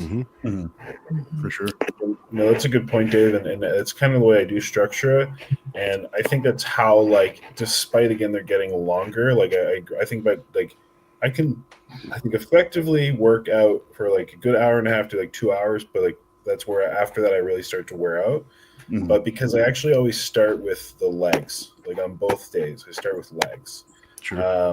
I also I just have some like injuries, so it's not like I'm going in there and like deadlifting 600 pounds either. You know what I mean? I'm not like, so a lot of them are like slightly more, like if I'm hitting quads and I do like a variation of leg press and some extensions, you know what I mean? It's not quite as taxing as if, again, I'm squatting, 5x5s of like, X whatever, but totally agree. I think like it's been very, that's, I think the only way I can like do those workouts half effectively is I kind of start like legs, and then it'd be like, if it's a push day, then it's like on the shoulders and or chest and triceps. It's like start with the hardest and it gets easier. less involved. And there's a difference between what's the hardest and what's the need. So coming from a bodybuilding perspective, it's even though this might be easier to do, what I'm starting with, it might be my biggest need of focus as well. Totally. Yeah. All right, I gotta wrap up soon. I want to get Matt G's question and maybe one more. Matt G asks, is there any harm in doing an extreme cut? Say your maintenance calories are 3,500 and you're cutting on 2,000 for 6 weeks using 300 test, 150 primo, 150 trend, as opposed to a longer cut closer to a 300 calorie deficit. I'll tell you what I found. And he also wants to know if he should add 5 units of growth for that cut. Yes. Growth hormone's always a yes. If you can afford it. Yeah. I'll tell you, I did 42 contest preps this year, and I don't know how many cuts that I did for people. Wow. I do a lot of diets with people, and I have played around with calorie deficits, and what I have found that anytime you're pushing more than 2 pounds a week of fat loss, you're at serious risk of losing muscle on top of it. Now, I will say the fatter you are, the more aggressive you can be. Like if you're 30% body fat, you probably could be a little more aggressive. But I've also found that when you come out of the gate with that hard of a deficit, where the fuck do you go? Yeah. You run out of runway. Your body tends to regulate to that deep cut in calories quickly. That's what I found, so like I target 2 pounds of fat loss a week is my goal when I'm working with people. 1 to 2 pounds, somewhere in that range. And then I'll if we're not meeting that goal, then I'll just adjust the variables. I'll take the calories down a bit. I will take or increase the cardio. It's either you increase energy expenditure or you lower energy intake. I mean, those are the only two variables. I mean, you can use drugs to increase metabolism also. I mean, that's the other option. But for me, I want to cut on the most amount of food and the least amount of cardio that I possibly can. If you're trying to save muscle, that's my 2 cents on it. We've all over dieted. Dave's done it before. I've done it before. And when you push too hard, too quick, it's the end result is, in my experience, it's just not good. I mean, you guys may disagree with me, but no, when you reduce your calories that much, your body will actually, like you said, like your body will actually reduce its metabolism to deal with the low calorie intake. Yep. And that's exactly what you don't want. Yeah. Yeah, and 2,000 calories from 3,500 is 3 pounds just dietarily right there a week. And then you're going to have a higher energy expenditure. So let's say you get another pound from burning 500 extra calories. Now you're at 4. You're not leaving yourself much runway from when you do plateau, at that next 6 weeks. If there's a goal for 6 weeks, I kind of get it. But It's not I gonna, mean, you're if going to you're- rebound pretty quick after that 6 weeks up as well. If you're coming down to 2,000 right out of the gate, I mean, your BMR is going to slow down quickly. Yeah. And how well I are you think- going to train? So Yeah, yes, there training's is gonna suck, harm too. in doing such an extreme cut, and yes, you should take growth hormone. I want to grab one more. There was the Wolf had the minimum fat intake for minimum fat intake recommendations for someone enhanced who simply prefers eating carbs, not including omega-3s. I don't know what math you guys use, but I found somewhere around 0.3 grams per pound of body weight is sort of like the rock bottom I like to go on fat intake. And that includes omega-3s in there with it as well. I mean, I tend to respond better when I'm dieting on higher carbs and lower fats. Everybody's a little different, but I that's usually where I try to keep mine at. So I'm probably eating 60, 70 grams of total fat a day, something like that. I would, and half of that's probably from the trace amounts from my meat that I get, and then the other half is supplemented EFAs. Like your flax oil. Yeah, flax, fish oil, avocados, walnuts, shit like that. I try to get stuff that's rich in EPA and DHA. Like doubles. McDoubles. It's the exact math I use, and I set it and forget it. 0.3 right That's the there. way to do it. On the McDoubles. I don't know that there's a great book if you want to read it. I highly recommend it to anybody. It's called Know Your Fats. One of the best books ever written on fats. It's I don't even think you can get it on Kindle. You have to get a hard copy of it. It's like 30 years old at this point, but it's still, everything in it is 100% accurate. It was written by, I forget the lady's name. I'll look it up, but that really just does a good job of breaking it. It's funny how many people just don't know or understand how fats work. It is, I'll tell you the name of the lady that wrote it. Mary G. Enig. She's PhD, a nutritionalist. But yeah, it is one of the greatest books I've ever read on understanding fats. I was arguing with a guy on social media yesterday. I was laughing at this one. He was like, "You don't understand fats, man. You just need to eat beef fat." And I'm like, all right, dude, what is beef fat? And then he was just like, things like tallow. And I'm like, well, what's in tallow? And he's like, I'm not a scientist. I don't know. I'm like, then you can't be making fucking statements like that, bro. I can tell you enhanced. So if you want to know your fats, read that book. It's an excellent book. I recommend it to everybody who coaches. I've read it multiple times because it's worth a refresher. Kurt and I have a really good video up too on the science of fats that goes through each type: omega-6, omega-3, poly, mono, and saturated fats. We go through every single type of fat and how it works in the body. Trans fats, everything, and most people don't understand how fats work. They just lump it all into one category. Good fats and bad fats. That's all I ever hear from people. And I'm like, what the fuck does that mean? Can you explain that one to me? Right up there with good carbs and bad carbs.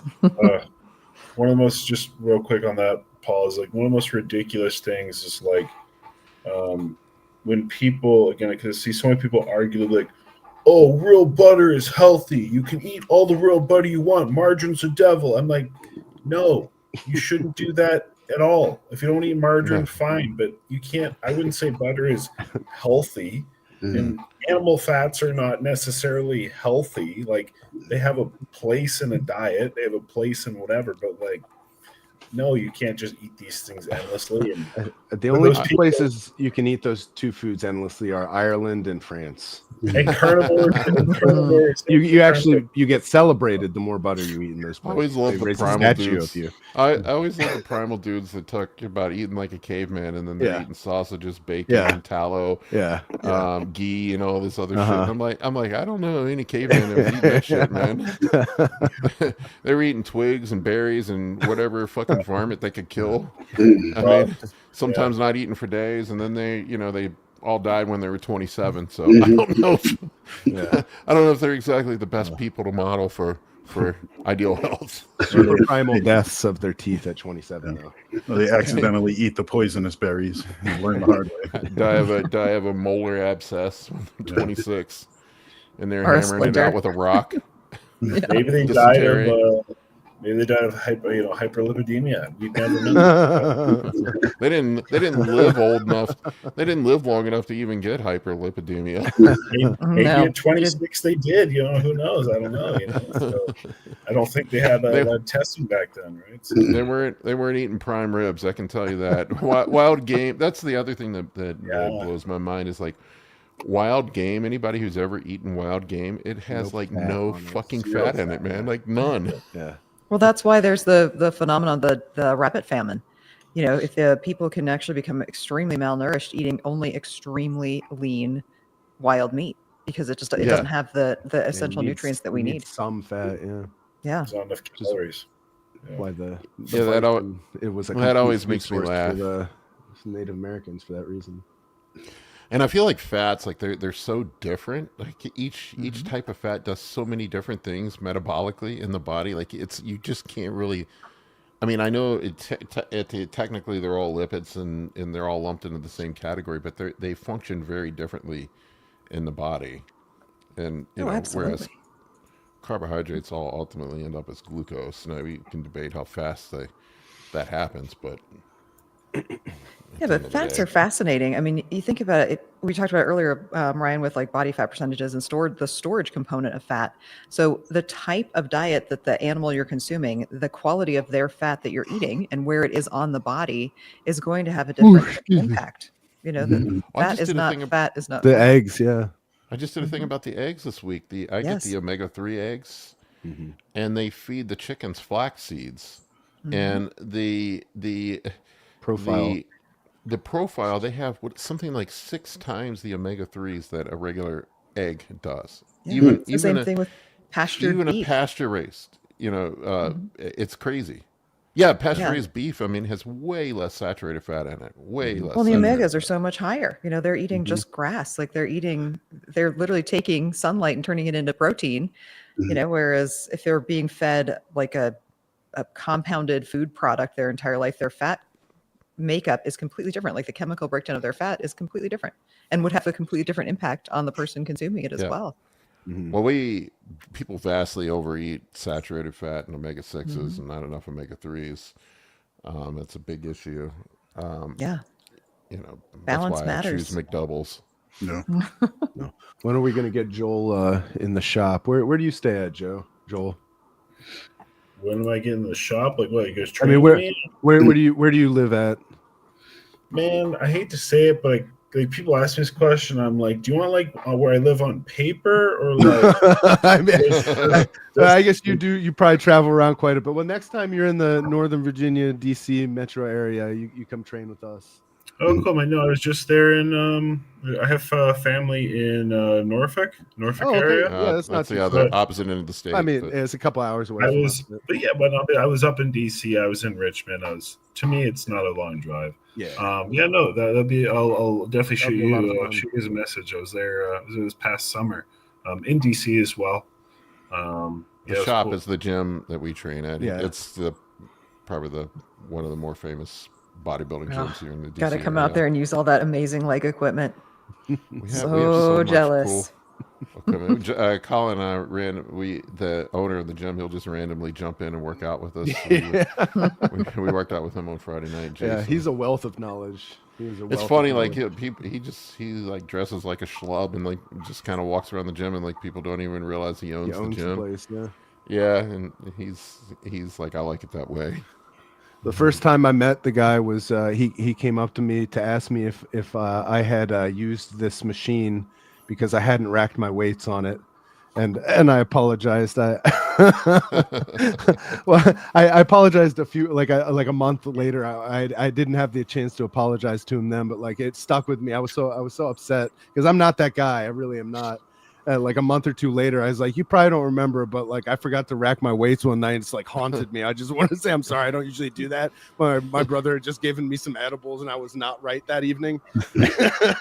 And he remembered and because of course he did. I laugh. He has the rules of the gym hanging up. There's 3 rules at the shop. It's rack your weights, don't be an asshole, and don't dump your protein shakes in the water fountain. That's right. Those are the 3 rules. Otherwise, rules. anything else goes. Is everybody going to the Arnold? Yeah, Yep. we'll be there. I have to head out, guys, but we'll it's good talking. Maybe we'll talk to you Yeah, again we got to soon. wrap up anyway. Happy New Year and everything. Yeah. So Christmas. we'll talk to you guys in 2025. Yeah. Till then, Good, Joe. everybody. Appreciate y'all. I'll see you. All right, folks, we'll wrap up on that note. It's a good place to stop. Have a happy new year. Thank you for all your support. We appreciate each and every one of you. Even Thanks, if you everyone. don't understand the difference between omega-3 and omega-6, that's cool. Just eat tallow. That's the answer for everything. Take